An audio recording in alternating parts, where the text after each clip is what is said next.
Google, the parent company of YouTube, one of the platforms that I happen to stream on, that I also am a partner to, has been caught doing some shady things.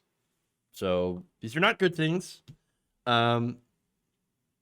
This is part of an investigation by the Markup, and they found that YouTube parent company Google has blocked advertisers from using dozens of social and racial justice terms, including the term Black Lives Matter, to find YouTube videos and channels on which to advertise. Now, of course, advertising is one of the largest, it's actually the largest way that this show gets revenue right now. And so whenever a change like this happens, or something gets blocked, or, the channel gets demonetized, or videos get demonetized, we're especially susceptible to that. And so that's one reason this is important. Another reason, of course, is that it also blocks other content creators from talking about certain issues, not being able to talk about certain issues because of worries about monetization. Now, they found that at the same time, Google had offered advertisers hundreds of millions of choices for YouTube videos and channels related to white supremacist and other hate terms, including All Lives Matter and White Lives Matter. Wow. Look, again, I've known for a long time that YouTube, Google, a lot of these platforms are not very friendly to the left. We can see that.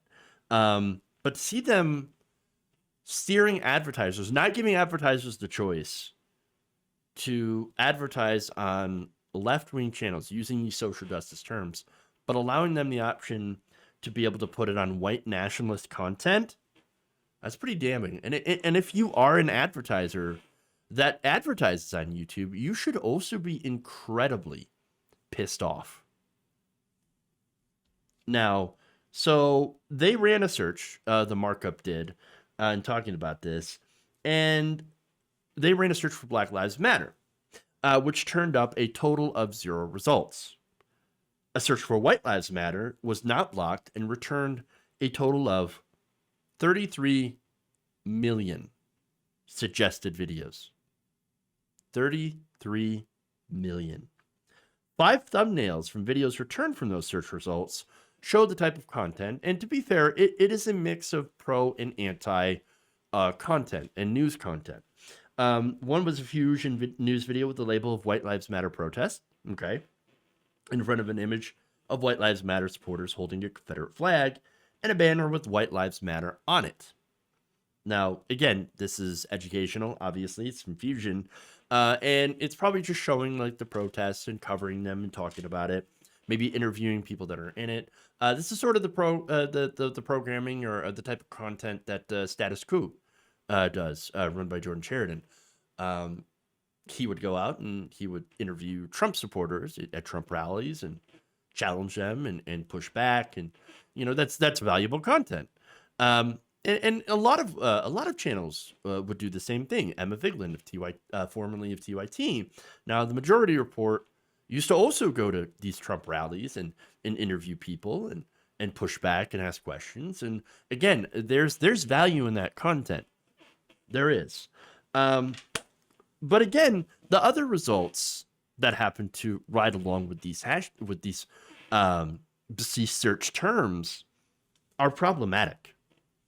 So let me show you some of their search results. All right. So you've got Black Lives Matter, White Lives Matter. All right.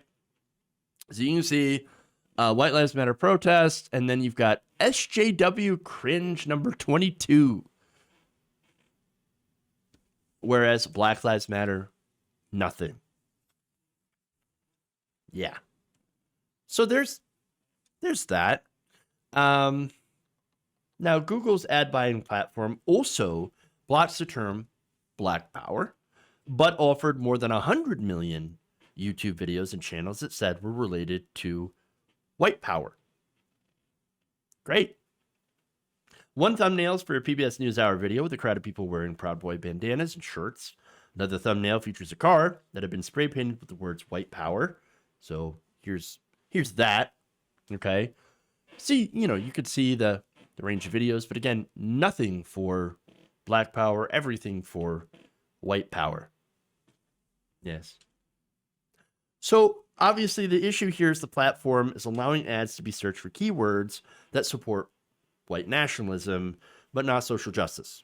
And again, to be fair, the search results on the white lives and white power thing does include channels, a lot of content that does push back on that. And again, I think that is very important, right? But again, social justice happens to be used, these keywords, more in left-wing content. So they're essentially not allowing these advertisers to pick things that are related, for example, to Black Lives Matter. Now, it kind of shows you what I've been saying for a while, and what a lot of us lefty content creators have been saying, that with this algorithm, the right wing gets favored. People like Steven Crowder, for example, who continue to put up massively racist content on the daily, whereas of course you have indie left-wing YouTubers that really tend to struggle in this space. So now what's worse than that is just it's a response from Google to the markup after this investigation. Google spokesperson Christopher Lawton declined to answer any questions for the story, but took no issue with their investigation or findings. After reviewing them, the company did not lift its ban on the social and racial justice terms they shared, but it did block the hate terms that the markup had pointed out were in contradiction with them, including White Lives Matter and white power. So they did ban those words, but they didn't unban Black Lives Matter or Black Power or anything like that. Interesting. Now, the company also responded by blocking even more of the 62 social and racial justice terms on racial justice terms on their list. They said that when we began our investigation, Google Ads only blocked a third of them for searches. Now it blocks more than 80%, adding dozens of terms to its block lists, including such controversial terms as black in tech, like black people in technology, essentially, black excellence, and the coup de grace, they blocked anti-racism. Yikes. Yikes. And so I have an image on that too, to show you from their investigation. There's a block list. Black Lives Matter, reparations, black excellence, LGBTQ. Say their names is blocked. Civil rights, black is beautiful is blocked. Believe black women. Abolish ICE. I can't breathe. Wow. This is ridiculous. Absolutely ridiculous. And of course, they double down. Now, and it's pretty interesting because as the markup notes, the increased tightening is in contrast to a reported increase in companies coming out in support of BLM. Now, I've talked about this before as well. Okay. Yes, you got companies that are coming out and saying, oh, we're in favor of BLM. Now, that's essentially, as I pointed out, like a marketing scheme. Why? It's because BLM is kind of popular. Again, these companies are not able to seek out progressive content, even if they wanted to, but still end up supporting right-wing content. And so that's a problem. Okay. Big problem. Now, Jay Tannen, the U.S. digital marketing manager for Ben & Jerry's, weighed in on this, saying that it, quote, is concerning broadly, but that also that handcuffs us and make us work with one arm tied behind our back. We want to be reaching the people who are interested in Black Lives Matter content so we can drive up actions towards the policies that we seek to lift up. And look, the result of this, as I've mentioned before, is felt a lot on smaller channels like myself. For example, we've had some issues with getting out views and things like that. But you also have the Humanist Report, David Dole, David Pakman, TYT. All these creators on the left were actually being starved of revenue. And there wasn't much to begin with in the first place. YouTube takes a gigantic cut already of what we make from those ads, and then not allowing companies to purchase ads on these channels. It's a double whammy. It's a gigantic blow to all of us. And so we're not able to make as much money off the platform as easily as the right wing seems to. I mean, Tim Pool's like a millionaire. You got Steven Crowder, who's also incredibly wealthy off his YouTube show, which is racist as fuck, to be honest with you. And so it's a big problem here. And among the videos that advertisers can't find searching for BLM on Google Ads involves videos in the rallies made by even mainstream news outlets like NBC and an Australian public broadcaster. Also hidden, BLM fundraising videos from a Capella group and a home fitness instructor, among others. Just to show how granular they have really taken this. Brandy Collins Dexter, a fellow at Harvard Kennedy School Shorenstein Center on Media Politics and Public Policy studying disinformation targeted to Black communities, said this glimpse into how Google manages its platform suggests the company's investments in building relationships with civil rights communities are essentially a lot of lip service. And again, they have come out and they said, oh no, we're in favor of Black creators. We're in favor of social justice movements. We're a woke company. When in reality, no, they're not woke at all. They're still allowing only advertisers to, basically advertise and put all of a lot of their advertising dollars on right-wing channels. It's amazing. In fact, there's more. Other social and racial justice terms that Google Ads blocks advertisers from searching include homosexual, sex work, and block content related to Muslims more than any other religion. In fact, Muslim fashion is blocked for ad placements, but Christian and Jewish fashion were not, at least at first. Okay? Both Muslim parenting and Jewish parenting are also blocked, but Christian parenting was not, offering millions of videos and channels for ad targeting. At the same time, Google Ads permitted advertisers to use anti-Muslim hate terms like white Sharia and civilization jihad for searches. Muslims are being hurt on two fronts because of YouTube, says Eric Nong of the nonprofit civil rights group Muslim Advocates.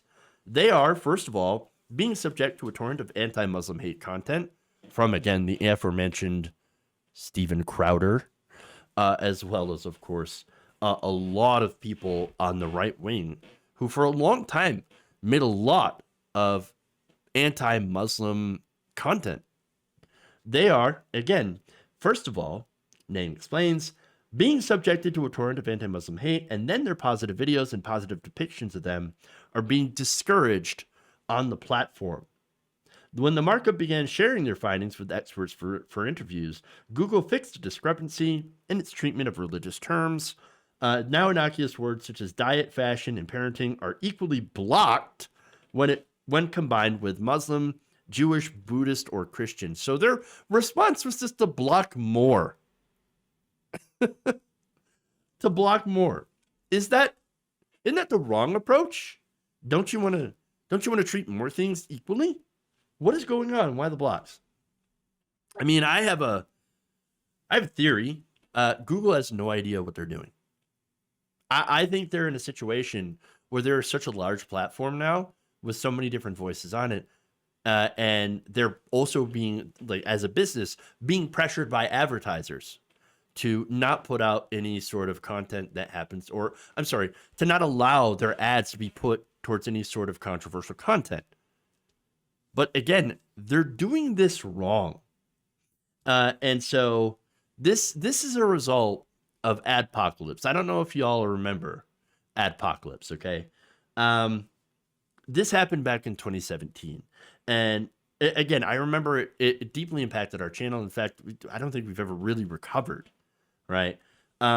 We got hit with demonetization. That hasn't really gone away. In fact, it's kind of gotten worse everywhere. And adpocalypse was essentially a result of companies complaining about their ads running next to extremist or offensive content. It didn't matter that those that some of those videos only got like a couple hundred views when they were found to have had ads running next to like Islamic State training videos and stuff like that. That's horrible, right? You don't want your brand associated with that. I understand that. But what they did, instead of taking a scalpel, they took a sledgehammer. They took a sledgehammer to channels that would push back against that kind of hateful and racist content. And so, to help companies avoid embarrassment, the Markup writes, an emerging field called brand safety began drawing up lists of terms companies should steer clear of when placing digital ads. Some news outlets have complained as a result. Ads have dried up on articles on their websites, including those related to Black Lives Matter and Black people. I am also very familiar with this. As I mentioned, I get videos to monetize all the time. In fact, I talk about George Floyd, gets demonetized. Okay. Not only that, talk about Matt Gaetz. I talked about Matt Gaetz today. That video is going to be demonetized.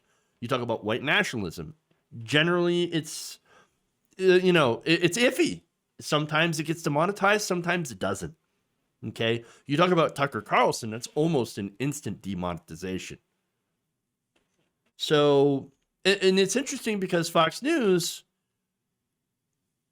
their videos are on YouTube and they don't get demonetized. Very, very strange how that works. And so if you criticize these bad ideas, chances are you're going to get demonetized. You're not going to get ad revenue for those videos because it's not brand safe. Even when, of course, you're out there debunking those ideas the best you can, or giving context or pointing out bad actors. It's just all shut down. Okay. Now, not only that, but my experience has also been that the algorithm discourages videos that push back on that. Right now, again, we're in the middle of a massive decrease in videos being served to people through recommendations, my channel specifically. Views not just for my channel, but a lot of lefty creators. You got Tim Black, you got Rational National, you got TYT, Humanist Report, all others, once again, facing a massive decrease in views and revenue, while right-wing channels continue to explode in popularity and views. So that's a problem. Let me give you an example. Back in January, we had over 4.4 million monthly views. In February, down to 2.4 million. That's sort of where, normally we're at. In March, less than a million, and April is going to be a bloodbath. All of it seems to be driven by the algorithms, which I do believe are weighted towards the right wing and against lefty content creators. Because we happen to talk about these issues. So, in my opinion, this is andynandini Jami. Says, in my opinion, brand safety technology is fundamentally anti-democratic. This person, of course, had gained notoriety for alerting brands when their ads appeared on Breitbart. She now publishes a newsletter deeply critical of the brand safety industry and runs the consulting firm Check My Ads.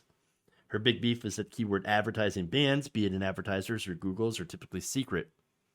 They happen behind the scenes through an algorithm without human interaction. And so she ends up saying that they starve important conversations of revenue. And it's essentially shutting down these conversations. Even the criticism is blocked. Criticism of, racism, even criticism of BLM, which does exist, it gets shut down in this situation. And it shouldn't be, because we should be able to have these conversations because they are important. And also, not to mention, a lot of this stuff takes a long time to put together. There is a lot of work involved in doing this type of content. And so it's not just like, reading some tweets, which I do on occasion because that is fun. There's a lot of there's a lot of content that requires a lot of work and preparation, a lot of time to put together, that as a result of this blockage in advertising, as well as being suppressed when it comes to the algorithm, never really amounts to a whole lot. And so that is one of the big problems here. And so these companies, I mean, for these companies to block these words, to ban these words is a terrible thing, not just for discourse, but also, for people who are trying to do this as a living, to debunk bad ideas. And really, it needs to get fixed. There needs to be some look into this. They need to start getting people out there to review this and to change their policies, or else it's not going to get better. This platform will continue to devolve. If you enjoyed this video, please give us a like and share with your friends. You can subscribe and help out the channel by becoming a patron. It's patreon.com/Jeff Waldorf, or you can become a channel member as well by hitting the join button below.